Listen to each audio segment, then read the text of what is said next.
you feel knowing prejudice was obsolete and all mankind danced till the exact beat? And at night it was safe to walk down the street. In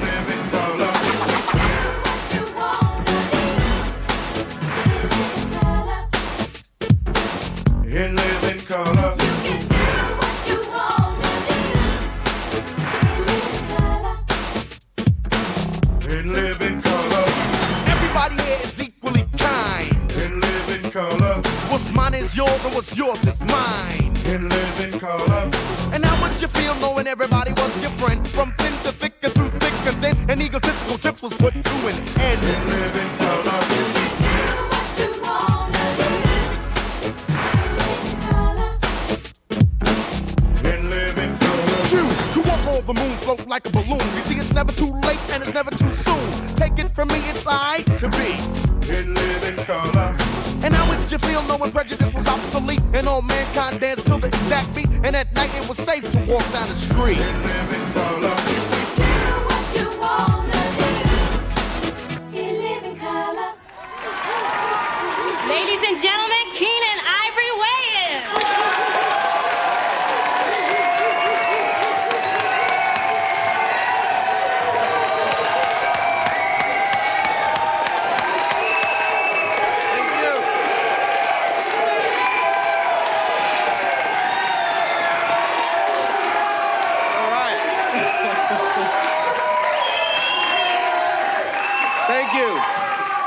Thank you, and welcome to In Living Color. I'm Keenan Ivory Wayans. We got a great show for you tonight. Before I get started, I'd like to introduce a few folks to you. My DJ that keeps the party rocking all night long, SW1 in the house. What up? And of course, you got to say hello to all my fly girls. Starting over here with Carrie Ann, Lisa, Deidre, Michelle, and Carrie. All right, we got a great show. We want you to sit back, laugh, have a good time, and I'll see you in a minute. Let's do it.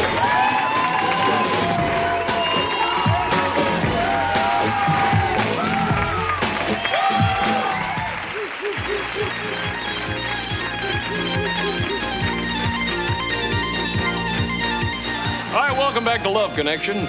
Told you we'd be back in 2 and 2. Our next guest says she likes her men to be very wealthy. Let's say hello to Robin Gibbons.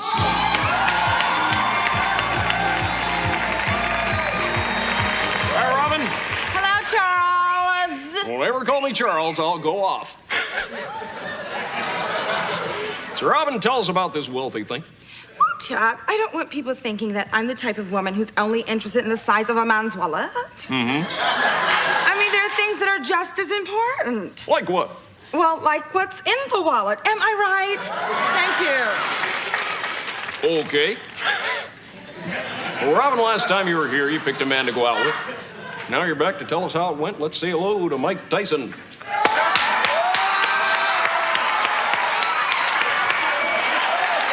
Michael. Hi, Michael. Hi, Robin. How you doing, Chuck? Hi there, Mike. How are you? Well, I gotta say, I'm really ecstatic to be here.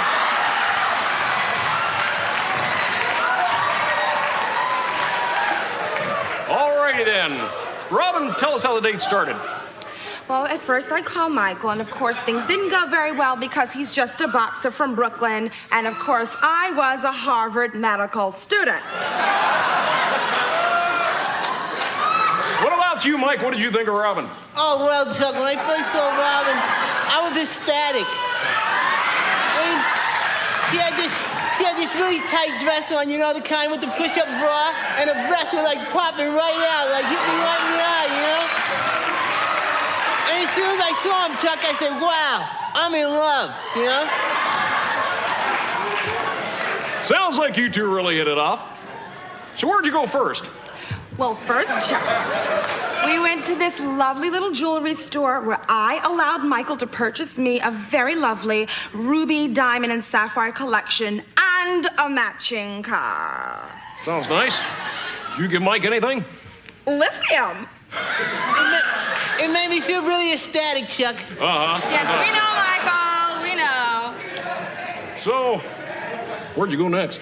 Well, then we went to the most beautiful little wedding chapel where my mother was waiting with the justice of the peace, and we got married. Thank you very much. Mike, what did you think of Robin's mother? Well, I gotta be honest, Chuck, I wasn't too ecstatic. You know, I looked at her mom, the first thing I thought was, wow, this lady really needs a hair weave.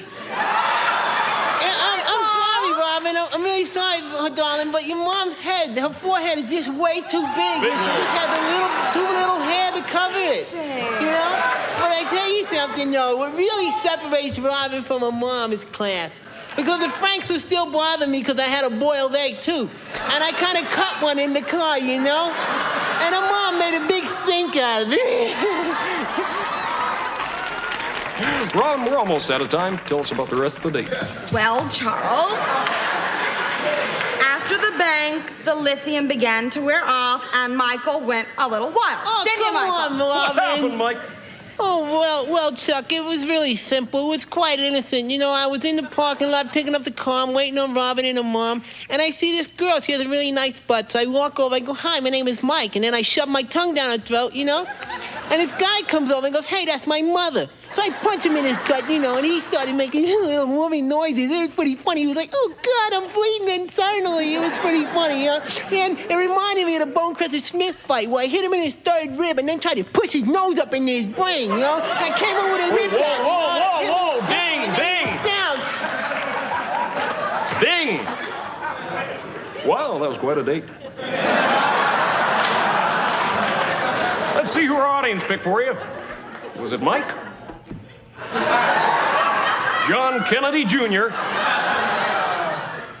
or Donald Trump? They picked Mike by 41%. So if you two would like to go out again, ultimately Mike will pay for it.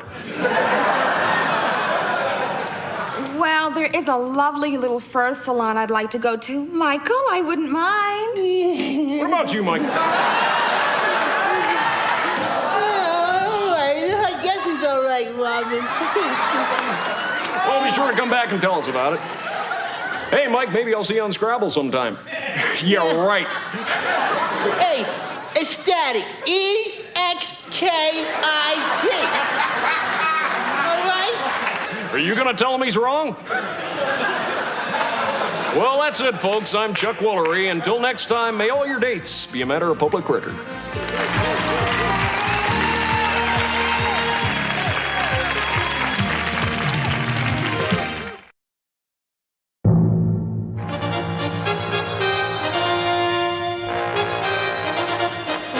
On July 20th, 1969, Apollo astronauts Neil Armstrong, Buzz Aldrin, Michael Collins, and Slick Johnson orbited the moon.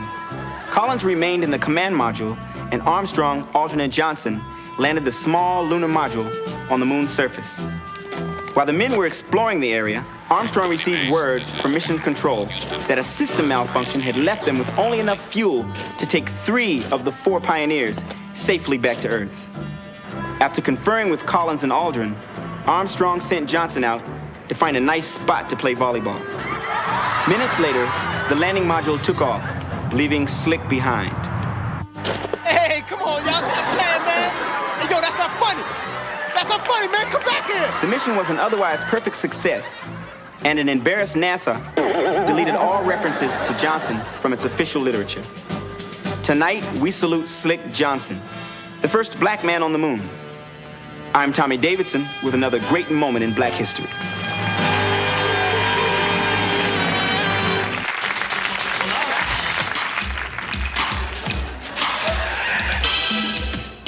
Yo, all you bad bargain hunters out there, welcome to the Homeboy Shopping Network. Yo, we're the host with the most. I'm Wiz, this the Iceman. Chillin'. Yo, show 'em what we got.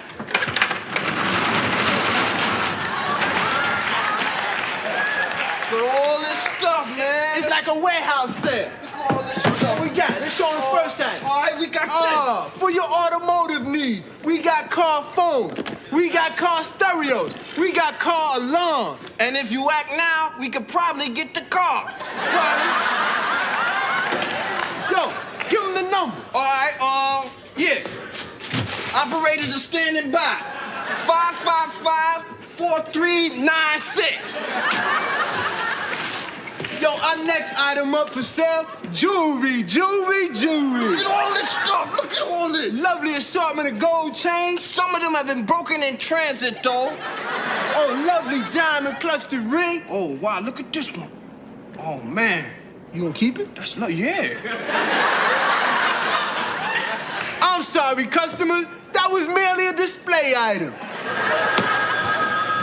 We got callers already. This. Hello? Welcome to the Homeboy Shopping Network. That's my wife's ring. If I ever get my hands on you, you sleazy, slimy son of... Another satisfied customer. Yo, check these out. This is something really special. Now, these are top of the line stuff, man. You know, these are some of the finer TVs you might find in some of the better hotels. Matter of fact, these are the same TVs you find in a better hotel. Yeah. Now, Yo, check it out. they're a little wobbly, right? They're a little wobbly. But check this out. If you act now, we'll throw in these free Gideon Bibles. You just throw it over like that. Check it out. Now, Straight. oh yeah, y'all got now for you cable buffs out there, man. We got something special for you. Check this out. Check this out. Now, yo, not only will you get like all the cable stations out there, But you'll be able to talk directly to the astronauts. ain't that lovely? Show them the other stuff. Show them the other stuff. Now this is something special. You talk about at-home baking.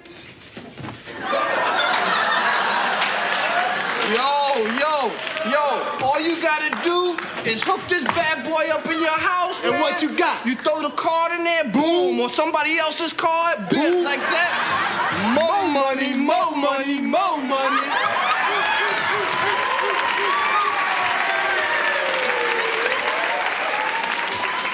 Uh-oh. Do I hear a blue light special? I think so. Well, you know what that means. That's right, we're moving location. So, join us next week on the Homeboy Shopping Network. Same time, Different corner. peace.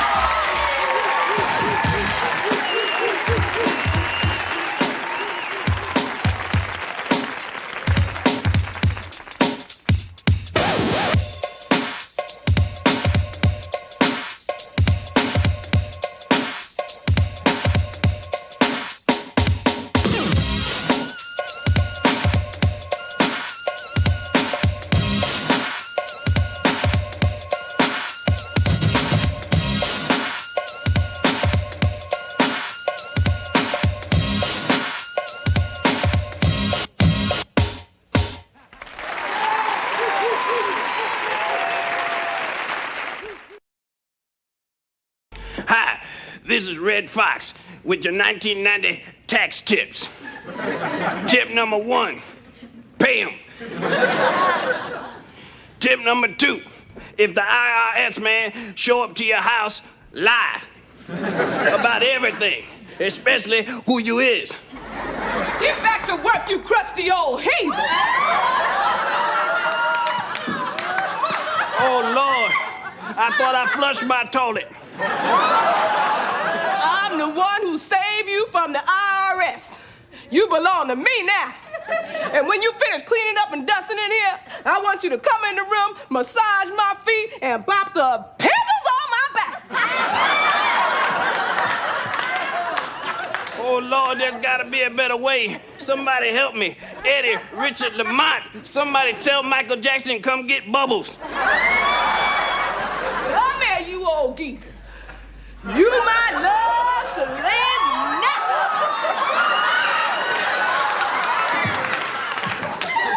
If your breasts drop any lower, they gonna be knees. You got the devil in you. Oh, Lord, somebody help me. I'd give you 5 of these, but I don't want to get none of that dog spit on my hand. You gonna make love to me if it kills you, friend. It will. Elizabeth, I'm coming to join you, honey, with a half a bottle of Ripple and an old toothbrush. Save me.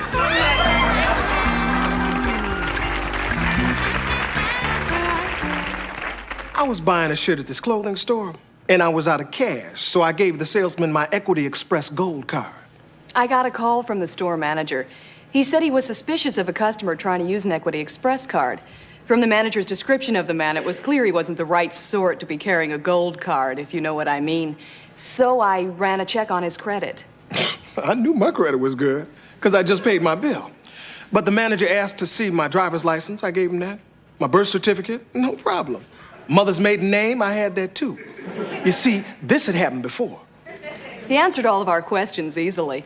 There was no doubt that it was his card. But I wasn't giving up so fast. I asked to speak to the customer directly. Then the lady asked me who won the Bob Hope Invitational Golf Tournament in 1978. I said, kiss my butt, bitch.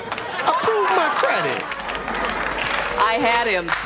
Use of obscenity over interstate phone lines is a federal offense. So I asked the store manager to stall him while I called the police. So they told me everything was cool, and they started treating me real nice. A little too nice. They gift wrapped my shirt. They served me hors d'oeuvres and started doing magic tricks. Then it got a little late, so I got up to leave. Luckily, the cops got there in time. Sure, he sued us and won, but it was still fun to do, and the store manager was grateful. You see, helping people is what we're all about. Equity Express. Don't leave your crib without it, or your driver's license, or your birth certificate, or your high school diploma, or your blood type, or your passport, or your dental records, or your fingerprints, or a notarized letter from the president.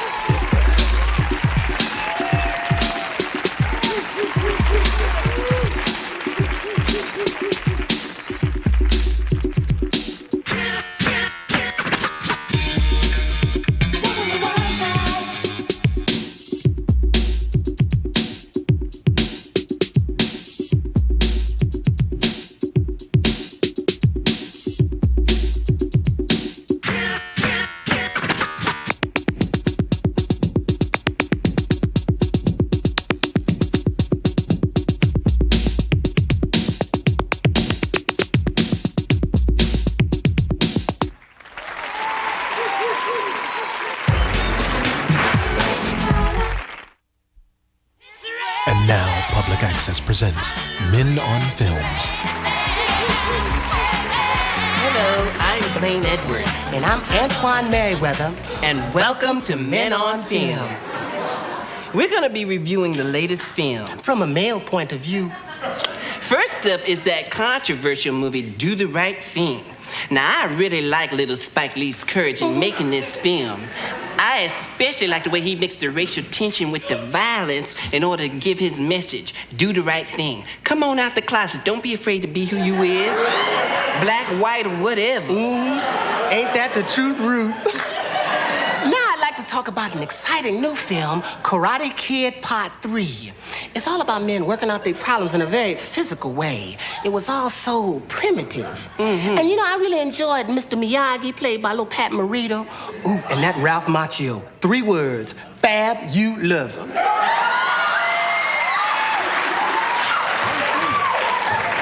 I hope I look that good when I'm 40. Stop. But I have to disagree. I disagree. There's just too much violence in this movie. Don't get mad.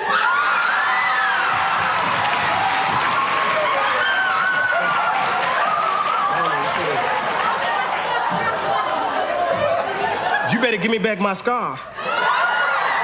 Don't hate me because I'm beautiful. They went all wrong. What's all this kicking about? This is a movie about relationships. This could have been a beautiful picture about the special friendship between a mature, masculine, older man and a tender, ripening, consenting young man. See, I think America's ready for that. You know I am.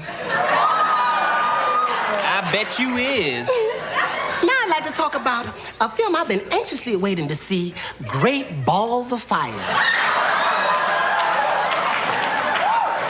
I ain't gonna touch it. But the title alone gets 2 snaps up.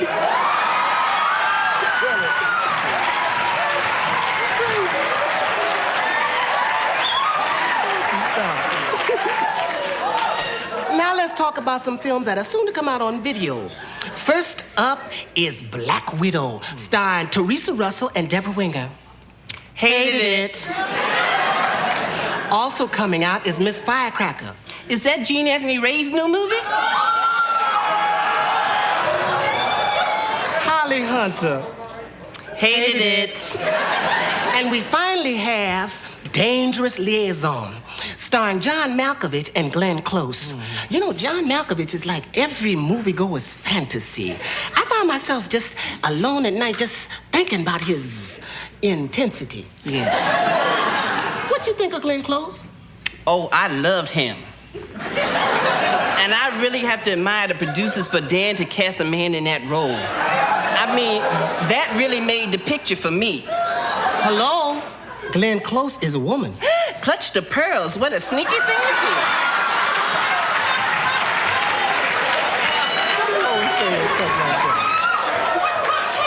Well, looks like we almost out of time. Would you join us next week when we talk about Mel Gibson's Lethal Weapon? I hope it's loaded. You crazy.